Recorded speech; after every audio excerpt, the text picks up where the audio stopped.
investisseurs. Grégory Volokin est avec nous à présent en duplex depuis New York, président de Mescart Financial Services.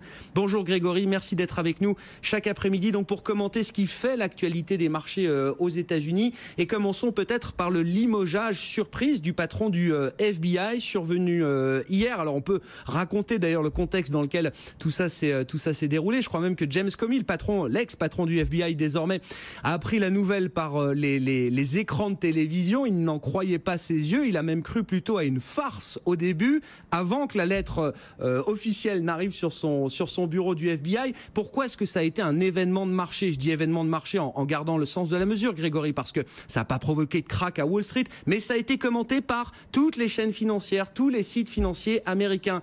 Admettons que le président français vire le patron de la PJ. C'est un événement politique, mais c'est pas un événement de marché. Pourquoi est-ce que là, ça prend cette dimension? Oui, c'est une bonne question. Je dirais que ça aurait pu être un événement de marché si les républicains n'avaient pas, comme ils le font ce matin, resserré leur rang derrière Donald Trump, en gros, en disant qu'ils comprennent la décision qu'a pris le président.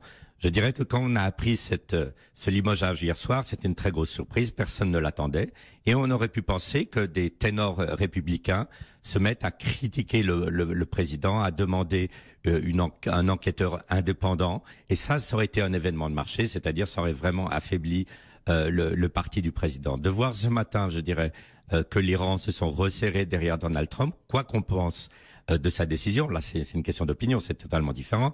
Donc de voir que ces rangs républicains se sont resserrés, ça enlève, je dirais, le risque marché. Évidemment, ce limogeage ne va pas faciliter, je dirais, la tâche de Donald Trump vis-à-vis de ses projets législatifs.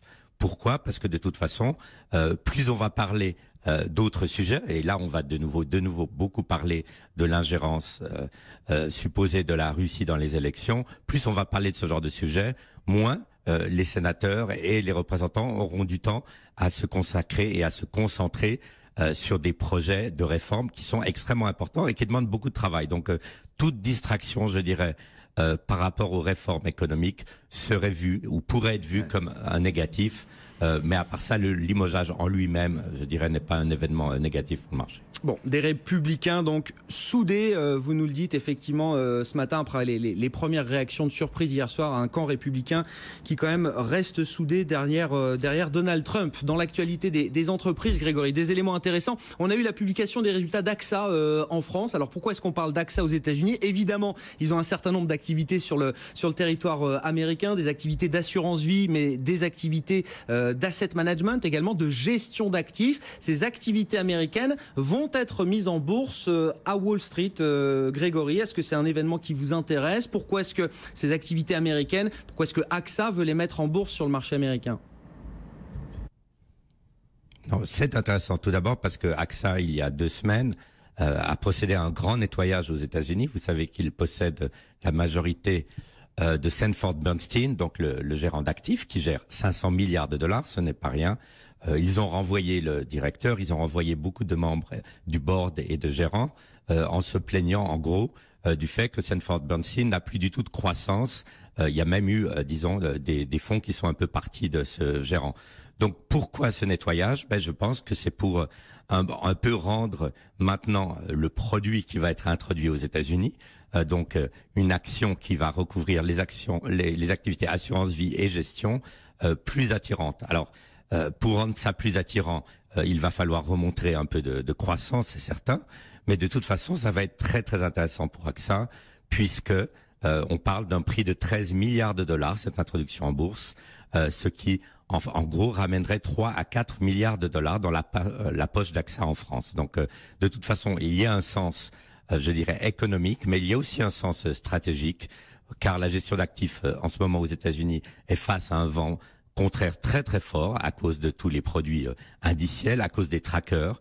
Sanford Bernstein est un pur gérant de stock picking et c'est le moment actuellement où il faut vraiment redresser la barre avant que les fonds ne quittent ce genre de maison. Donc AXA par cette action à la fois de mettre en IPO, donc mettre sur le marché la succursale et s'en occuper de près montre vraiment son intérêt, mais aussi son inquiétude pour les activités aux États-Unis. Oui, c'est ça. Ça montre tous les défis stratégiques auxquels votre industrie doit faire face aujourd'hui. Évidemment, c'est toujours un sujet très très intéressant. Alors, la nouvelle était saluée ce matin puisque le titre AXA bondissait de 2% à l'ouverture, et puis les choses se sont un peu tassées depuis. AXA qui ne fait plus rien actuellement, en très léger retrait, moins 0,15% autour, un petit peu en dessous de 25 € pour le titre AXA actuellement. Et puis dans la série des IPO, comme vous dites, les introductions en bourse, Grégory, on attend l'arrivée sur le marché américain de Pret à Manger, qui est une chaîne de sandwicherie, alors que les Britanniques et les Londoniens connaissent très très bien, qu'on connaît aussi en France aujourd'hui à Paris, que vous connaissez je crois à New York, parce qu'ils ont ouvert déjà quelques shops à New York. Qu'est-ce qu'on peut comprendre derrière la volonté du fonds Bridgepoint de mettre Pret à Manger en bourse? Est-ce que c'est simplement alors une question financière pour valoriser l'entreprise sur le marché, ou est-ce qu'il y a également une volonté stratégique en préparant l'introduction en bourse sur le marché américain? Je pense qu'il y a une claire volonté stratégique. D'abord, je ne suis pas là pour faire de la publicité, mais j'achète mon petit déjeuner, et très souvent mon déjeuner à Pret à Manger, c'est de l'excellente qualité, mais c'est surtout, je dirais pas du fast-food, c'est de la nourriture qui est saine, avec des produits frais, des sandwichs qui sont faits au dernier moment, des soupes qui sont excellentes. Donc, ça va exactement dans le sens des Américains qui veulent une nourriture facile à acheter dans des magasins, toute prête, mais en même temps saine et équilibrée. Donc, ils n'ont pas tellement de magasins, puisqu'au total, Pret à Manger à 400 magasins dans le monde. Ça avait été fondé par 2 associés, et McDonald's avait été le principal actionnaire. Ils en sont sortis.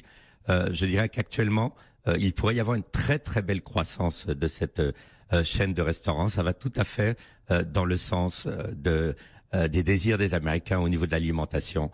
Et quand on voit que 400 restaurants sont uniquement au monde, peut-être 200 aux États-Unis, une cinquantaine en Angleterre, seulement 17 en France, on peut imaginer que si la compagnie devient publique, elle pourra procéder vraiment à une extension, à une croissance importante. Bon, je confirme aussi, Grégory, c'est vrai que ce sont plutôt de bons sandwichs, on peut le dire, chez Pret à Manger. Un dernier mot, Grégory, d'un sujet qu'on évoque régulièrement avec vous, les enjeux stratégiques des grands médias américains, des grands networks. Là, on parle de Disney. Alors, je crois que sur la partie film, ça se passe très très bien. Il y a La Belle et la Bête, me semble-t-il, là, qui a sans doute apporté de la croissance et du résultat pour Disney sur le trimestre écoulé. Non, la question est qu'on se pose trimestre après trimestre avec vous, c'est l'avenir de chaînes thématiques et de la chaîne sportive, notamment de Walt Disney, qui est ESPN, et qui reste dans des difficultés importantes avec la baisse du nombre d'abonnés, un coût de la grille qui reste important. Quelles sont les options du groupe Disney là, vis-à-vis de cette chaîne ESPN qui leur pose tant de problèmes aujourd'hui? Justement, ils ne parlent pas trop d'options, puisque ESPN représente 40% de leurs revenus. Heureusement que Disney, comme vous le dites, ont les activités de cinéma. L'année dernière, c'était Star Wars. Cette année, c'est la Belle et la Bête. Ils ont les parcs d'attractions qui marchent très très bien, avec l'ouverture à Shanghai, une hausse de 10% des revenus des parcs d'attractions. Par contre, les activités médias, c'est quoi? C'est ESPN et ABC. Et là, ça va tout à fait dans le sens de ce qu'on a vu avec les autres chaînes de médias américaines, ce qu'on appelle le cord cutting, les gens qui de plus en plus renoncent à payer des abonnements globaux pour avoir 50, 60 chaînes de télévision par câble, qui leur coûtent une centaine de dollars par mois. Par contre, jusqu'à maintenant, les gens continuaient à s'abonner à ESPN. C'est la seule chaîne câblée d'envergure au niveau du sport aux États-Unis. C'est la plus chère si on veut s'y abonner. Et pour le moment, elle n'est pas du tout offerte encore en dehors de ce qu'on appelle des packages, donc de ces abonnements globaux. Alors la seule chose que peut faire en fait Disney, c'est de commencer à offrir ESPN à la carte. Alors évidemment, le risque est là. Si vous offrez à la carte ESPN pour 4 dollars, peut-être que beaucoup de gens qui payaient jusque-là 80 ou 90 dollars pour avoir une centaine de chaînes de télévision vont se dire, mais arrêtons ces dépenses exagérées. On va peut-être garder ESPN, mais on va peut-être pas prendre ESPN, et à ce moment-là, on verra la perte du nombre d'abonnés. Donc le challenge est très très important pour Disney, comme pour les autres chaînes de télévision. Et en plus, comme vous le dites, au niveau du sport, il faut savoir que le coût des retransmissions ne fait qu'augmenter. Pourquoi? C'est parce qu'en fait, la publicité actuellement, il y a à peu près 2 endroits où ça marche.